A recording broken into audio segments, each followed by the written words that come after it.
Hi மக்களேன்னு சொல்லி அப்புறம் ஆரம்பிக்கணும்.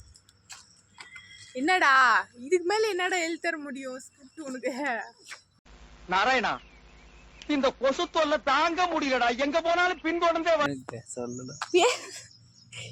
பாரு கூச்சத்து சாதி நாலு ஒழுங்கு மட்டும் பேசு.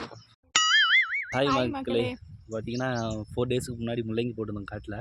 வீட்டுக்கு தேவையான அளவுக்கு தான் போட்டிருந்தோம், அதுவும் கொஞ்சமாக போட்டிருந்தோம். ஃபஸ்ட் டைம் தான் முள்ளங்கி போடுறது. அது 4 டேஸ் ஆயிடுச்சு, எந்த ஒரு இதுவுமே இல்லை. இன்றைக்கி தான் சின்ன சின்னதாக முளைப்பு வந்துருக்குது. வாங்க அதை பார்க்கலாம். இங்கே பாருங்கள், இப்போ தான் வந்து முள்ளங்கி வந்து வெளியே வர ஆரம்பிச்சிருக்குது சின்ன சின்னதாக. எல்லா இடத்துலையுமே வரல, நாங்கள் ஸ்ட்ரெயிட்டாக எல்லாம் கொஞ்சம் கொஞ்சம் கேப் விட்டு போட்டோம். பட் எல்லா இடத்துலையுமே இன்னும் வரல, இப்போ தான் வர ஸ்டார்ட் ஆகிருக்குது. கொஞ்சோண்டு இடத்துல வந்து இந்த மாதிரி போட்டிருக்கோம். இதுக்கு முன்னாடிலாம் முள்ளங்கி போட்டு நாங்கள் ஹார்வெஸ்ட் பண்ணதில்லை, இதுதான் ஃபர்ஸ்ட் டைம். இதோட அப்டேட்ஸ் வந்து ரெகுலராக உங்களுக்கு வந்து போடுறோம்.